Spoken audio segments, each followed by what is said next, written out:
जनजातीय मंत्री ने की परियोजना सलाहकार समिति बैठक की अध्यक्षता। जागरूकता शिविर लगाने के लिए निर्देश। पांगी 25 अक्टूबर। पांगी घाटी के उपमंडल मुख्यालय किलाड़ में राजस्व, बागवानी, लोक शिकायत निवारण एवं जनजातीय विकास मंत्री जगत सिंह नेगी की अध्यक्षता में 25 अक्टूबर को परियोजना सलाहकार समिति की बैठक का आयोजन किया गया।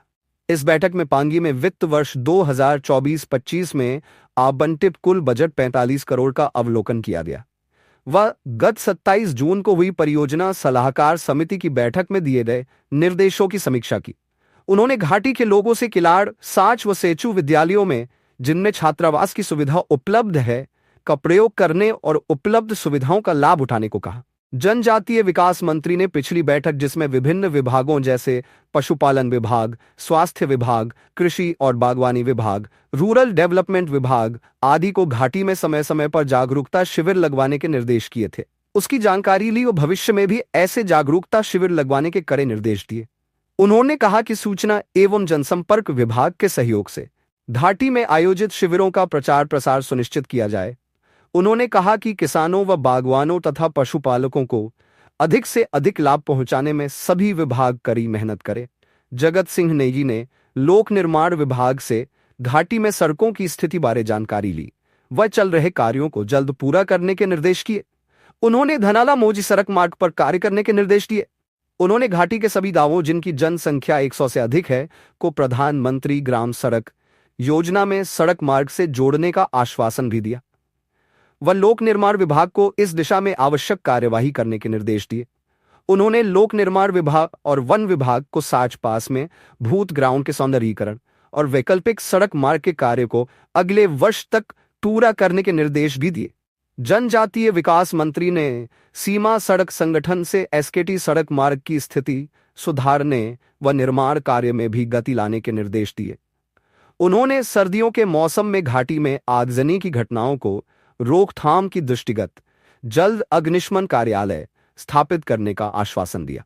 उन्होंने बताया कि संचार व्यवस्था में सुधार लाने के लिए घाटी में भी SNL के कुल 20 टावर लगवाए जाएंगे, जिनमें से 15 नवंबर 2024 तक 5 टावर सुराल भटोरी, लुज, सेरी भटवास, टूंडरू और वही सैटेलाइट के माध्यम से संचालित कर दिए जाएंगे।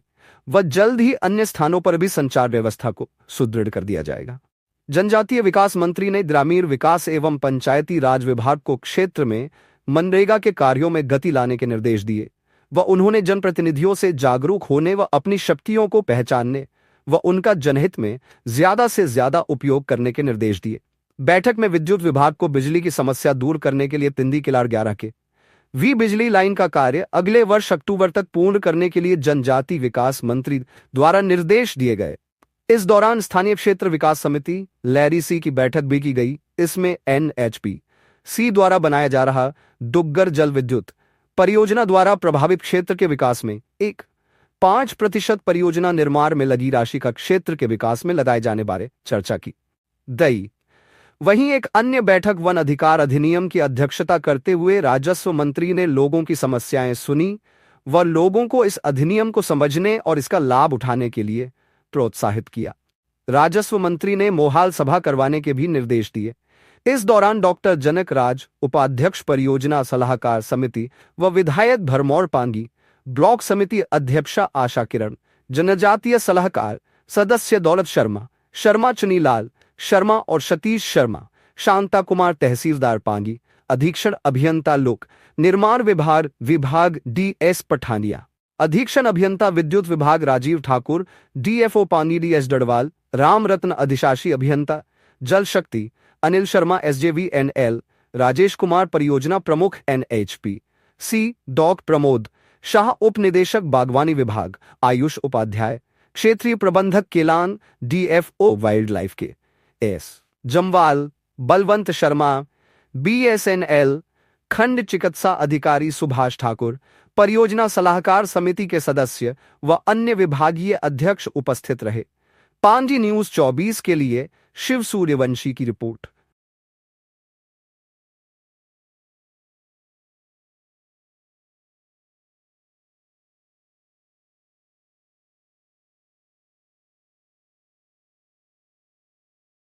जी सर। हाँ जी। जैसे आज परियोजना सलाहकार समिति की बैठक हुई सर, किस तरह के डिसीजन आज लिए गए सर? ये जो हमारा परियोजना सलाहकार समिति की पांगी ITDB की बैठक थी, ये हमारे 3 महीने के अंतराल के बाद होती है। इसमें जो है हमारे इस एरिया के जो प्रोजेक्ट से रिलेटेड यानी विकास के सभी विभागों की काम की जो है हम समीक्षा करते हैं। चाहे इसमें PWD है, हमारा जल शक्ति विभाग है, या जितने भी हमारे विभाग यहाँ हैं, चाहे हॉर्टिकल्चर है, एग्रीकल्चर है, स्वास्थ्य विभाग है, सभी विभागों के अधिकारियों के साथ एक विस्तृत यहाँ पर चर्चा हुई है। और इसमें हमारे नॉन ऑफिशियल मेंबर्स जो हमारे जनजातीय सलाहकार परिषद के मेंबर्स भी हैं, पंचायती राज संस्थाओं के जैसे पंचायत समिति के अध्यक्ष या दूसरे मेंबर्स हैं, और पंचायतों के भी जो यहाँ पर नॉमिनेटेड प्रधान हैं वो इसके जो है सदस्य हैं। तो इसमें जो है विस्तृत चर्चा हुई है, पिछली बैठकों की भी समीक्षा की गई है, और चाहे हमारे सड़क संपर्क की बात है, चाहे बिजली की यहाँ जो सप्लाई के बारे में बात है, सभी पे जो है विस्तृत चर्चा हुई है। और हमारे माननीय विधायक जो इस क्षेत्र से हैं, डॉक्टर जनकराज जी, जो हमारे इस सलाहकार परियोजना के जो उपाध्यक्ष हैं, ये भी रहे इसमें। जी सर, जैसे जो पिछली बैठक में जो डिसीजन हुए थे सर, उनमें इम्प्लीमेंट हुआ सर अभी? हाँ, उसमें बहुत सारे विषयों पे इम्प्लीमेंटेशन हुआ है, और जो यहाँ पर कमियाँ थी, कुछ त्रुटियाँ थी, लंबे समय से यहाँ पर जो है 2 विभाग जो खासकर PWD और जल शक्ति विभाग है, इसमें जो है बड़ी लाइबिलिटीज़ खड़ी हो गई थी, बिना बजट के टेंडर्स लगते थे, उन सब पे जो है अंकुश लगाने की कोशिश की गई। जी सर, जैसे पांगी में साडा के तहत सर लाइटें आई सर, सोलर लाइटें आई सर, तो जो ऑफिशियली नोटिफिकेशन था उसमें लिखा हुआ था कि ये जो है सार्वजनिक स्थानों पे लगाई जाएगी, लेकिन सर यहाँ पे क्या कि विभागीय अधिकारियों ने सारी अपने ऑफिस और रेजिडेंस में लगा दी सर। हाँ भाई, ये आपने मेरी जानकारी में लाया है, इसका मैं अभी जो है इंक्वायरी करता हूँ, अगर ऐसी बात है तो उसको दुरुस्त किया जाएगा। जी सर जी, पीछे कुछ पंचायतों का आपके ऊपर इल्ज़ाम लगाया जा रहा है कि जो PCA का ये बजट है जनजातीय सलाहकार को समान रूप से नहीं बांटा जा रहा है सर। ये कोई प्रसाद नहीं है जो सबको बांटा जाएगा। जहाँ पर जिस काम की आवश्यकता है उस काम को देखकर, ये कुछ बजट ऐसा नहीं है कि जो क्या कहते हैं थोड़े से मतलब सबको खुश किया जाए। अब इस बजट का सही जो है सदुपयोग होना चाहिए। यहाँ पर एक लंबे समय से एक सिस्टम बना हुआ है कि ये जो एक फंड होता है हमारा न्यूक्लियस, और एक जो दूसरा एक माइनर वर्क्स के लिए काम होता है, इस पैसे का बंदरबांट होता था, और उसमें जो है कच्ची सड़कें बनानी और अगले साल वो दिखने नहीं। तो एक तो हमने ये किया कि भैया जो भी अगर ये लाते हैं गांव के अंदर जो 100-200 मीटर, कोई 500 मीटर कच्ची सड़कों के बजाय हमने कहा उसको पक्के पाथ बनाएंगे, तो थोड़ा इसलिए भी लोगों को तकलीफ है। दूसरा हमने कहा कि ये जो गांव के अंदर के जो चाहे आपके छोटे जो फुटपाथ बनाने हैं या कुछ और काम करने हैं, वो मनरेगा के तहत पंचायतों के द्वारा भी किया जाता है। हम इनसे कह रहे हैं कि जो काम पंचायतों के अलावा नहीं हो रहे हैं, जहाँ उसके लिए फंडिंग नहीं है, उसके लिए ये स्कीमें लाएँ। तो इसलिए जो है ये थोड़ा हो सकता है लोगों में कुछ, जो पुरानी व्यवस्था को जब हम बदलते हैं तो नए में जो लोगों को दिक्कत होती है। जी सर, जैसे सर जो पंचायत वालों की आपने बात की ना जी, पंचायत प्रधानों का हमेशा ये कहना रहता है कि सारा ब्लॉक जो है वो परचेज करता है, जो हमारे अधिकार है उनको वो छीन रहा है। हाँ, ये मुद्दा अभी हमारे बैठक में भी उठा था। अब हमने निर्देश दिया है कि जो भी पंचायतों के अपने काम है, चाहे उसमें किसी भी किस्म का जो मटेरियल परचेज है वो पंचायत खुद करेगी और सेंट्रलाइज नहीं होना चाहिए।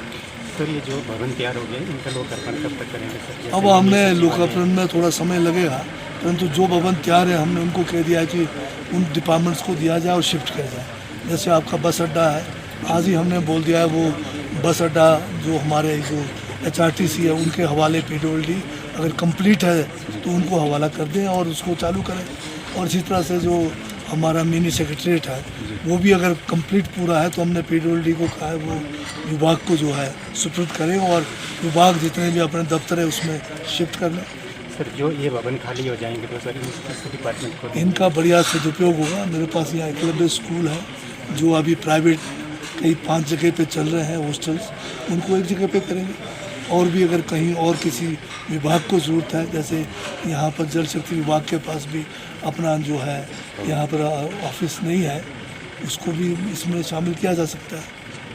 सर जैसे पांगी के जितने भी सीनियर सेकेंडरी स्कूल है सर, वहाँ पे साइंस का स्टाफ है ही नहीं सर अधिकतम स्कूलों में सर। हाँ, ये बात ठीक है कि यहाँ पर साइंस के टीचर्स नहीं हैं, मैथ्स के टीचर्स नहीं हैं। इस बात को ध्यान में रख के हम जो है कोशिश कर रहे हैं कि यहाँ पर जो है क्लस्टर सिस्टम शुरू करें, जहाँ 5-6 सीनियर सेकेंडरी के ऊपर एक बढ़िया सा स्कूल चुनेंगे जो सेंटर में होगा, जहाँ पर हम हॉस्टल्स को वहाँ पर बढ़ावा देंगे ताकि 10वीं से 12वीं के बच्चे जो है उन हॉस्टल्स में रहें, और जहाँ पर सारे किस्म के स्ट्रीम्स यानी साइंस है, आर्ट्स है, कॉमर्स है पढ़ाया जा सके। जी सर, जो अधिकारी इस बैठक में नहीं आए सर, उनके खिलाफ क्या कार्रवाई की जाएगी सर? आप वैसे तो तकरीबन सभी विभागों के अधिकारी इसमें आए, जहाँ तक कुछ विभाग के अधिकारी जो चंबा से आने चाहिए थे वो नहीं आए, उनको एक्सप्रेशन कॉल करेंगे। Thank you sir. Thank you sir.